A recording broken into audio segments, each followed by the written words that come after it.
तो friends welcome to promo break down channel. Colors TV के one of the most popular serial Naagin 7 के last episode पे यही दिखाया गया कि जो अनंता नागिन है, अब वो तो जो चंगिस्तानी है ना, मतलब जो सूरी परिवार है उसे वो ख़त्म कर देती है। और अब जो नागमणि है वो किसे मिलेगी, ड्रैगन को या नागिन को? इसके लिए अब तांडव होने वाला है अनंता और राधिका के बीच में, और अब दोनों ही समय से तांडव पूरा कर देती हैं। तो इस दौर पे तो दोनों ही विजेता होती हैं, पर तभी जब त्याग की बारी आती है तभी जो राधिका है उसे अब ये तो एहसास हो जाता है कि जो उसकी माँ प्रगति है और जो उसकी बहन अनंता है वो कितना प्यार करते हैं उससे। इसलिए जो राधिका है अब वो तो प्रगति और अनंता के लिए कहीं ना कहीं अब त्याग करने वाली है।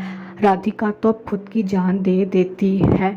और अब जो एरुल है, जो कि अब कहीं ना कहीं राधिका को बार बार यही बोल रहा था कि तुम खुद को मार दो, खुद की जान दे दो, उसे तो अब कहीं ना कहीं अब ख़त्म कर देती है अनंता। और अब जो महादेव हैं अब वो ये बताने वाले हैं कि जो नागमणि है वो तो अब अनंता को मिलने वाली है, और अनंत कुल पर जो शराब लगा था वो भी अब हटा दिया गया है।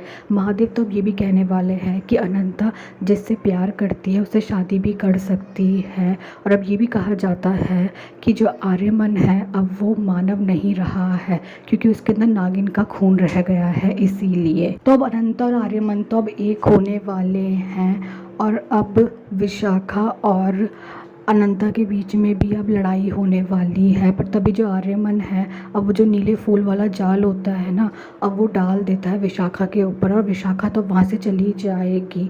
और तभी जो प्रगति है वो राधिका को वहाँ से लेकर जाने वाली है। और अब सीरियल में 6 मंथ का लीप आने वाला, लीप के बाद यही दिखाया जाता है कि जो अनंता है वो प्रेग्नेंट है, और अनंता और आर्यमन तो एक साथ बहुत खुश है। और अब जो सुशांता है वो तो अब यही कहती हुई नज़र आ रही है कि नागवंश की नागरानी देगी उस शक्ति को जन्म जो पूरे नागलोल का भविष्य बदल देगा। तभी ड्रैगन बहामत को दिखाया जाएगा, और सुशांता तो यही कह रही है आपके आने का समय आ गया है बहामत। और तभी वो जो ड्रैगन है वो अपनी आंखें खोलने वाला है। तो अब कहीं ना कहीं सीरियल की तो अब हैप्पी एंडिंग ही दिखाई गई है। Thanks for watching this video.